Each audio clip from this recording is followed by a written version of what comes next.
ఓం శాంతి. ఆత్మకు ఉన్న శక్తులలో ఒక శక్తి మన వృత్తి.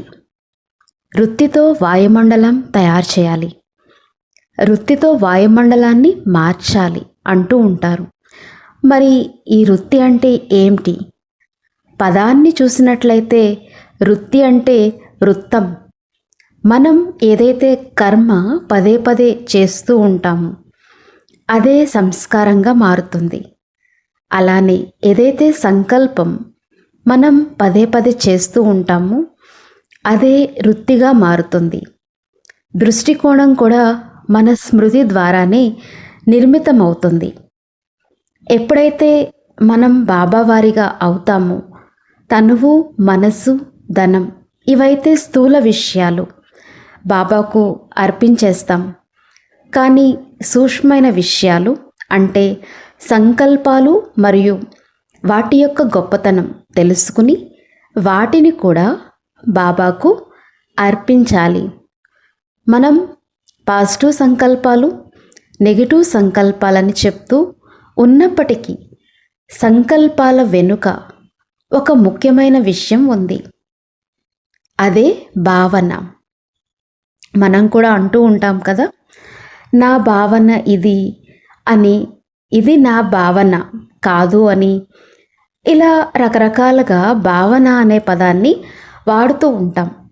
బాబా మురళీ ద్వారా మనకు స్పష్టంగా తెలియచేశారు, పిల్లలు మీ సంకల్పాల వెనుక ఉన్న భావన ఏదైతే ఉందో దాని ద్వారానే వాయుమండలం తయారవుతుంది. భావనలో మనం ఎంత స్థిరంగా ఉంటామో దాని ద్వారా అలాంటి వృత్తియే తయారవుతుంది.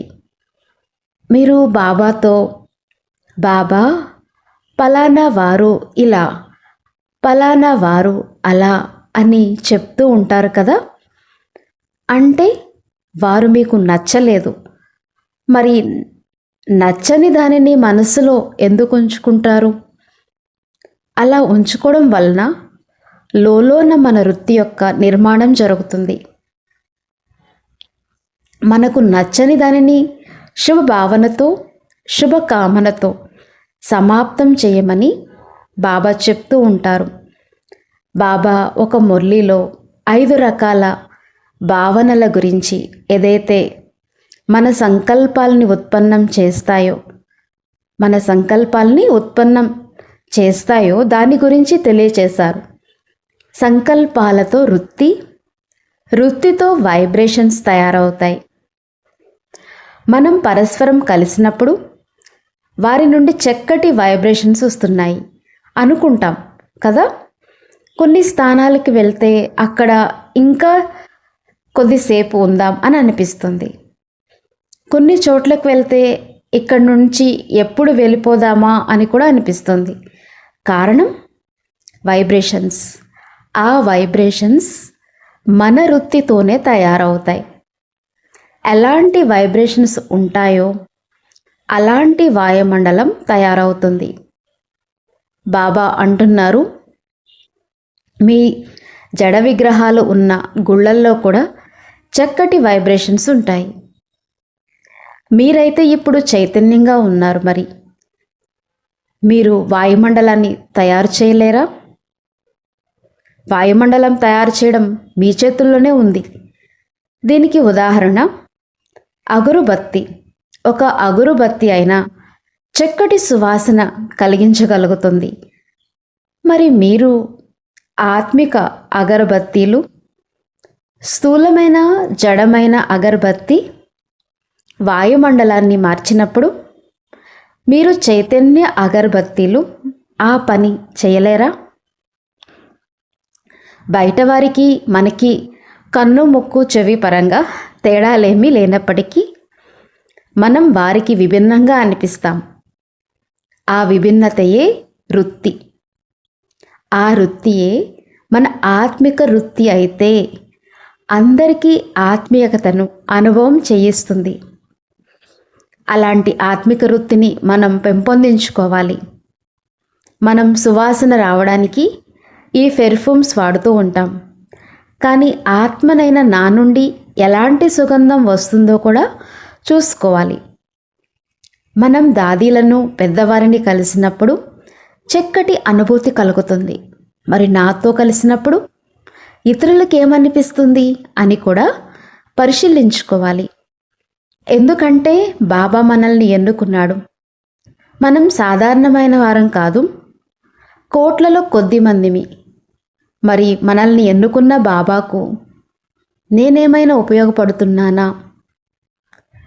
ఏ సృష్టినైతే భగవంతుడు నిర్మాణిద్దాం అనుకున్నాడో ఆ సృష్టి నిర్మాణంలో నా పాత్ర ఏదైనా ఉందా? ఎప్పుడైనా నేను నా పాత్రను చెక్ చేసుకున్నానా? నాలో బాధ్యతగా ఉండే ఆజ్ఞాకారి గుణం ఎంత ఉంది అని చెక్ చేసుకోవాలి. మనందరం భగవంతుని పిల్లలమే, కానీ హీరో పాత్రధారులమని బాబా చెప్పారు. కాబట్టి సంఘటిత రూపంలో మన వృత్తిలో పరివర్తన వచ్చినప్పుడు వాయుమండలం తయారవుతుంది. వాయుమండలాన్ని ఎలా తయారు చేయాలో మీకు తెలిసి ఉండాలి. సంకల్పానికి మూలమైన భావన, సంకల్పాలతో వృత్తి, వృత్తితో వైబ్రేషన్స్, వైబ్రేషన్స్తో వాయుమండలం. ఇది విధానం. మరి నేను ఏ భావనతో మొదలు పెట్టాలి? చెప్పుకోవడానికైతే ఆత్మిక భావన అని చెప్తారు. మరి ఆత్మిక భావన అంటే కేవలం నేను ఆత్మని అనుకుని ఎదుటివారి బ్రుకుటిని చూడటమే కాదు, వీరు నా సోదరులు, ఒక తండ్రికి మేమందరం పిల్లలం. ఇదే కదా ఆత్మిక భావన. మరి ఏ ఆత్మను చూసినా వారు నా పరివారమే అని మీకు అనిపిస్తుందా అని పరిశీలించుకోవాలి. ఎదుటివారికి కూడా నేను వారి పరివారమే అనిపిస్తూ ఉందా, లేదా వీరు పలానా వారు పలానా అనిపిస్తుందా? భేదభావాలు ఉంచుకుంటే ఒక శక్తిశాలి సృష్టి యొక్క స్థాపన జరగదు. కాబట్టి ఆత్మిక భావన, నా పరివారం అనే భావన ఉంచుకోవాలి. బాబా చెప్పిన 5 రకాల భావనలలో మొదటిది, నాలో సర్వాత్మల పట్ల కళ్యాణకారి భావన ఉందా? కేవలం నా మిత్రులు, సంబంధికుల పట్లే శుభ భావన ఉందా అని చెక్ చేసుకోండి. మన సంకల్పాలు సర్వ ఆత్మల పట్ల కళ్యాణకారి అయి ఉండాలి.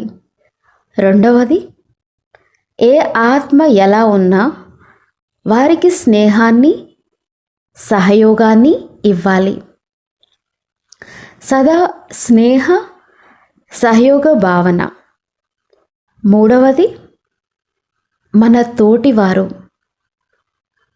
ఎవరైనా పురుషార్థంలో వెనకబడి ఉంటే వారిని కూడా ఉత్సాహపరిచి వారు కూడా చక్కటి పురుషార్థం చెయ్యాలి అనే భావన ఉంటుందా? ఆత్మ యొక్క నిజమైన గుణాలు ఏమిటి? స్నేహం, శక్తి, ఆనందం, సంతోషం. మరి ఇవి ఇచ్చి బలహీన పురుషార్థులను సమర్థులుగా మార్చే భావన ఉందా? నాలుగవది, ఎవరైనా మనల్ని నిందిస్తూ ఉంటే నిందించేవారే నాకు నిజమైన మిత్రులు అని భావించి వారిని క్షమించే బాబా సమాన భావన నాలో ఉందా? ఎంత క్షమాశీనులుగా అవుతారో అంత స్వచ్ఛంగా ఉండగలుగుతారు. ఒకవేళ క్షమాశీలులుగా లేకుంటే, ఎదుటి వ్యక్తులను అనుసరించి ఉంటే స్పష్టంగా ఉండలేరు. కాబట్టి ఈ విషయంలో శ్రద్ధ పెట్టాలి. ఐదవది, వ్యాపింపచేసే భావన. ఎవరైనా ఏదైనా నెగటివ్ విషయాన్ని నీకు చెప్పినప్పుడు మీరు నమ్మేసి అదే భావనలో ఉండిపోతే నష్టం ఎవరికి కలుగుతుంది? మన గురించి సమస్తము బాబాకు తెలుసు. అందరినీ మార్చేవాడు బాబా మాత్రమే. కాబట్టి ఎదుటివారి గురించి నెగిటివ్గా ఆలోచించటం మానేయాలి. ఓం శాంతి.